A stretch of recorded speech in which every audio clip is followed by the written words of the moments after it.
The artificial intelligence imposition is all over the news, affecting just about every industry and every job type. And the threats are now coming directly from CEOs. If you don't adopt, you're going to be left behind. But has this steamrolling of AI down all of our collective throats been a mistake by these companies where they're pushing too fast, too far, and too soon? Well, the preliminary results suggest that might indeed be the case.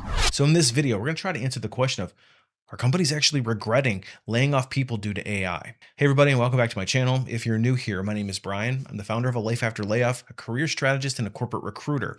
And I've made it my mission to demystify how job search and careers work at major corporations. So if this kind of content interests you, make sure you hit the subscribe button. At this point, pretty much every industry has been touched by the AI imposition that's been coming our way. It's been fast and furious. Models keep on being released. We keep on hearing all these horror stories that jobs are going to be eliminated in droves. But at what cost? And are employers racing forward recklessly, not considering the long-term consequences?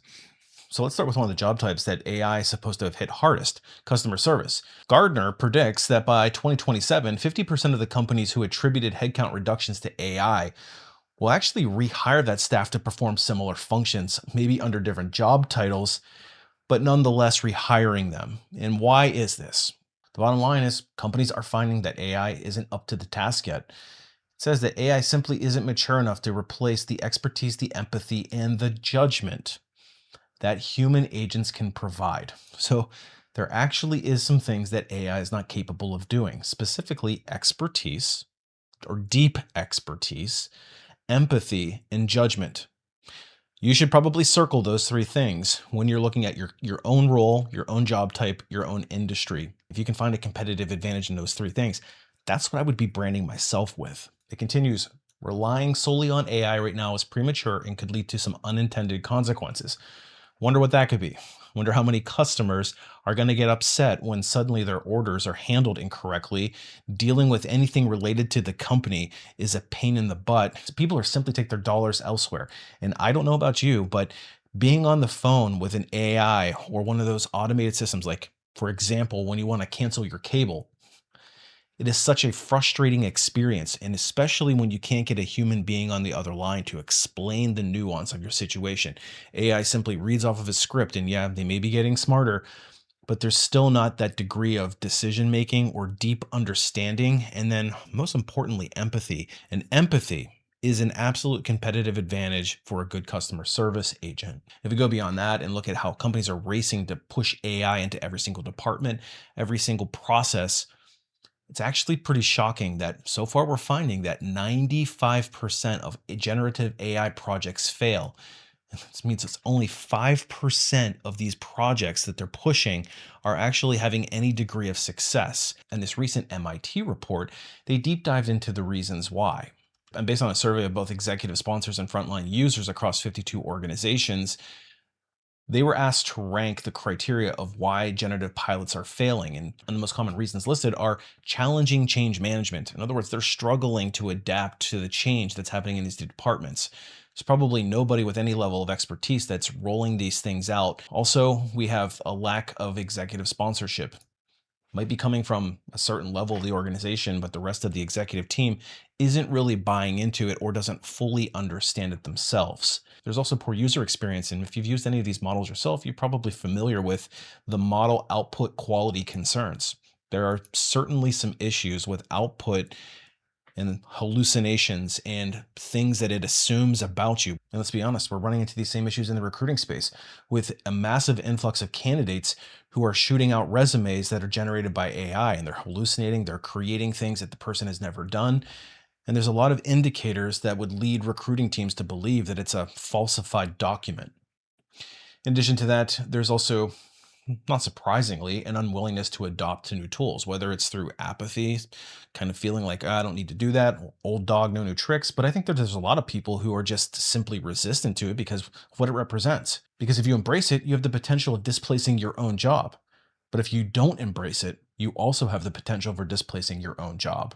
And diving a little deeper into some of the actual issues that users are experiencing that are maybe a little bit more insulated from that very top layer who is pushing this stuff, says 55% of people say that it breaks in edge cases and fails to adapt. So they're finding these weird use cases, and the AI is just simply not able to recognize them and not able to cope with them. Then nearly 60% are saying they can't customize it to our specific workflows. A lot of times, these workflows are very nuanced and have a lot of rules, if-then statements around them, and these agents tend to not have the ability to do that. Now, with agentic AI improvements, that's probably going to be something that will change going forward, but they're saying we can't customize it to our specific workflows. They're also saying there's too much manual context required each time they use it. So when they put a prompt in, they have to do a lot of manual adjustments. And if you've ever written a resume using an AI bot or an agent, you probably have experienced this exact same thing. There's a lot of manual outputs that you need to edit and clean up in order to get it to be a usable document. And then it says it doesn't learn from our feedback. And I can't tell you how many times I've trained an agent, and 5 minutes later, it seems to forget all the instructions and goes back to its own default. So with all these issues, it's of no surprise that software developers often find that AI slows them down when they're forced to use it. And diving a little deeper into the numbers here, according to another recent study, when developers are allowed to use AI tools, they take 19% longer to complete issues, which is a significant slowdown that often goes against developer beliefs and expert forecasts. This gap between perception and reality is striking. Developers expected AI to speed them up by 24%, and even after experiencing the slowdown, they still believed that AI had sped them up by 20%. So there's actually a big disconnect between what they actually thought it did versus what it actually did. And not only in a lot of cases is the AI slower, they're actually finding that it's not necessarily smarter. In a recent development that was a relatively big black eye for Google's anti-gravity, a developer said that he had their entire D drive wiped out by accident by an artificial intelligence tool developed by Google. And he said at least the AI agent was very apologetic and admitted it and admits its mistakes. It says, I'm deeply, deeply sorry. This was a critical failure on my part, the AI tool admitted after confirming the developer had never even asked it to delete the entire D drive. So, in other words, it is not ready for prime time in a lot of cases. And this is with major corporations like Google. But ultimately, it's the executives who are making these decisions in the spirit of efficiency, certainly for a boardroom or a board of directors and shareholders. But the thing is the bottom line isn't even being impacted the way that they had hoped, because a majority of CEOs are alarmed as AI delivers no financial returns. And of course, rather than looking under the hood and, maybe asking the people who are actually being asked to use these tools, they are instead worried about not spending enough on AI. That seems like a very executive thing to do. Because according to a recent survey by PricewaterhouseCoopers, more than half of the 4,400 CEO respondents said their companies aren't seeing a financial return to investments in AI yet. In fact, only 30% reported an increase in revenues from AI in the last 12 months. However, a far more significant 56% said that AI had failed to either boost revenue or lower cost. And a mere 12% of CEOs reported that it had accomplished both of its goals.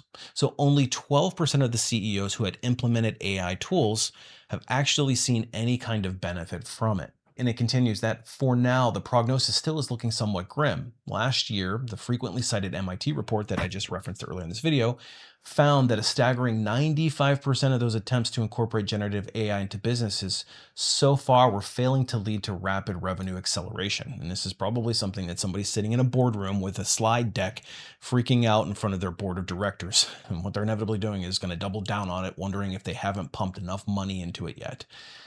But the effectiveness of the technology, again, has been repeatedly called into question with frequent hallucinations and the inability to complete real-world tasks and ongoing concerns over data security. So this is much more complex than just running a few agents and expecting people to adapt to it, and suddenly it's a magic button that you push. There's real-world consequences and issues of implementing this technology and then having mass layoffs before you even know if it's working.